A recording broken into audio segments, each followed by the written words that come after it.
تو جب مسلمانوں کو اس کتاب کے بارے میں پتہ چلا تو انہیں بہت غصہ آیا۔ اور جیسے کہ آپ سب جانتے ہیں کہ مسلمانوں کے دل میں ناموس رسالت صلی اللہ علیہ وآلہ وسلم پر قربان ہونے کی کتنی امنگ ہے۔ جب انگریزوں نے دیکھا کہ مسلمان بہت غصے میں ہیں تو انہوں نے راجپال کے خلاف مقدمہ کر دیا، لیکن ہوا یہ کہ عدالت نے اسے بری کر دیا۔ غازی علم الدین کو ان چیزوں کے بارے میں کچھ بھی پتہ نہیں تھا۔ ایک دن وہ حسب معمول کام پر گیا۔ جب شام کو گھر واپس جا رہا تھا تو دلی دروازے پر اس نے لوگوں کا ہجوم دیکھا۔ ایک آدمی جو تقریر کر رہا تھا وہ کچھ دیر سنتا رہا لیکن سمجھ کچھ نہ آئی۔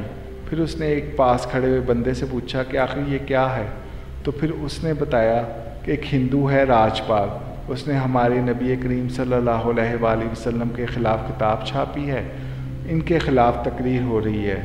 وہ دیر تک تقریر سنتے رہے، علم الدین کی زندگی کے تیور ہی بدل گئے۔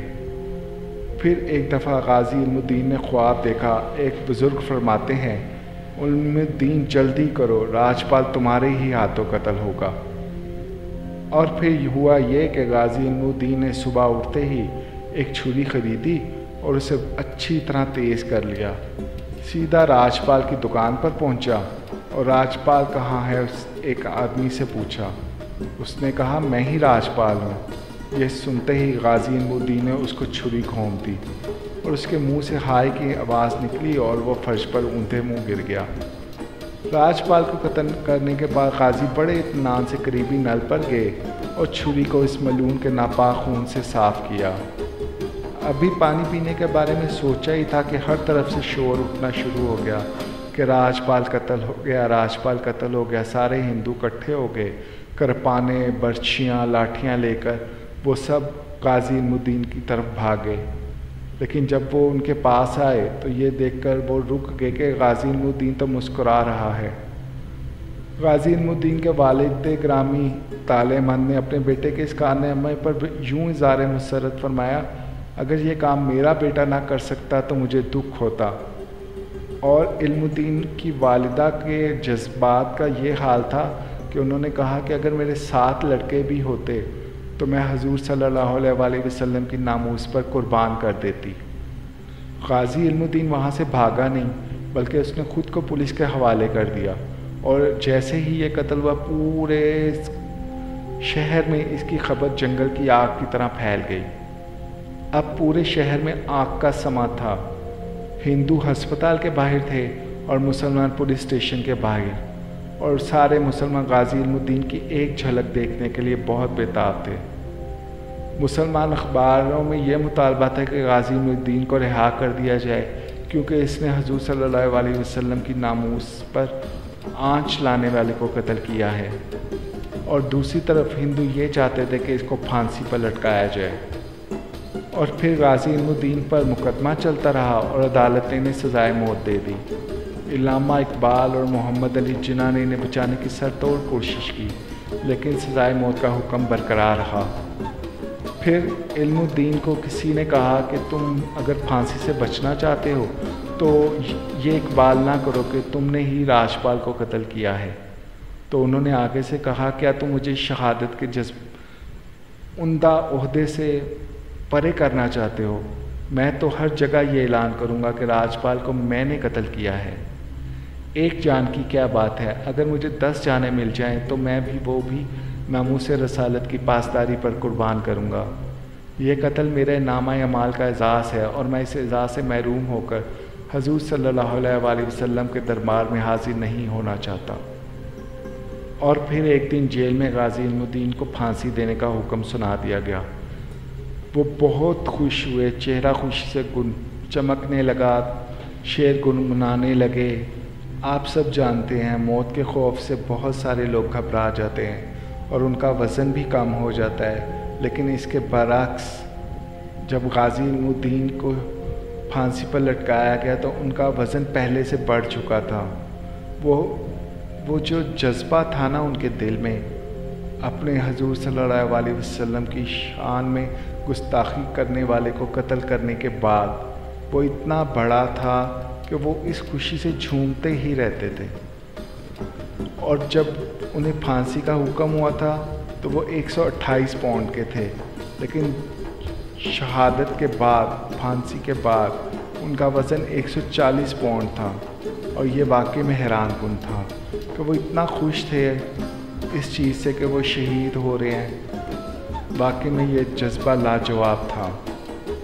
اکتوبر 1929 بروز جمعرات میاں والی جیل ہی میں اس مرد مجاہد کو تختہ دار پر چڑھانے کا اہتمام کر لیا گیا تھا۔ آپ نے 2 نوافل ادا کیے، بڑے اطمینان اور وقار کے ساتھ تختہ دار کی طرف سے، اور پھندے کو چومتے ہوئے خوشی سے زیب گلو کر لیا، اور درود و سلام پڑھتے ہوئے جام شہادت نوش کر کے حیات جات وہاں پا گئی۔ ماشاءاللہ۔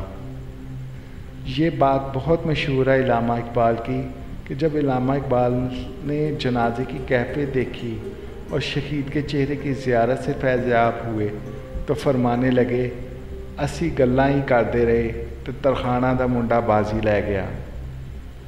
جو لوگ لاہور میں رہتے ہیں وہ چبوجی کے قریب ایک قبرستان ہے جس کا نام ہے میانی صاحب، وہ اس کو ضرور جانتے ہوں گے۔ غازی علم الدین شہید کو میانی صاحب میں دفنایا گیا تھا۔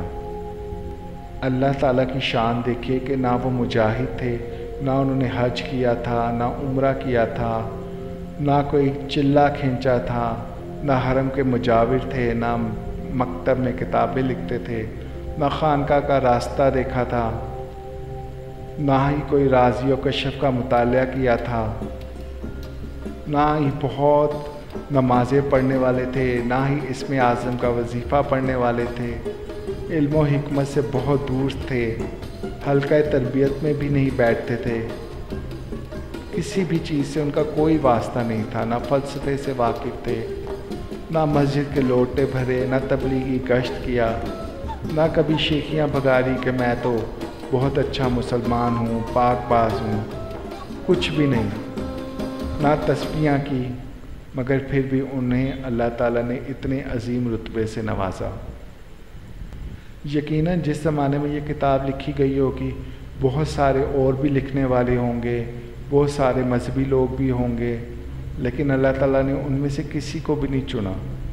اللہ تعالیٰ نے اس انسان کو چنا جو مذہب سے بھی اتنا واقف نہیں تھا، لیکن اللہ تعالیٰ نے ان کو یہ رتبہ دیا، اور کسی دانشور کو نہیں وہ رتبہ دیا، کسی علم و فضل کے ماسٹر کو نہیں وہ رتبہ دیا، نہ کسی نمازی کو وہ رتبہ دیا، وہ ایک غازی کو رتبہ ملا، مگر بڑے کردار کا حامل بن گیا وہ شخص۔ نہ غازی علم الدین کو قرات آتی تھی، نہ عربی پڑھتا تھا، نہ رومی کی مثنوی دیکھی، نہ ہی کچھ پڑھا، نہ ہی کشف پڑھا، نہ ہی دین کے اسرار و رموز کو پڑھا، مگر اللہ تعالیٰ نے ایک راز اس پر ایسا کھلا کہ مقدر کے بند کے واڑ کھل گئے، قسمت کا دریچہ کیا کھولا کہ جنت کے دروازے کھل گئے۔ یہ عقل خود بین کا کرشمہ نہیں، عشق خدا بین کا معجزہ تھا کہ کل تک دکان پر ٹھک ٹھک کرنے والا علم الدین آج کروڑوں مسلمانوں کے سینے میں دل بن کر دھڑکتا ہے۔ ماشاءاللہ۔ اور حقیقت یہ ہے کہ اللہ کے رسول کے لیے جان بھی چلا جائے اور اس کا رسول ہو جائے راضی ہم سے، تب بھی یہ سودا سستا ہے۔ دعا ہے کہ اللہ تعالی ہم سب کو اس واقعے سے سبق حاصل کرنے کی توفیق عطا فرمائے۔ آمین یا رب العالمین۔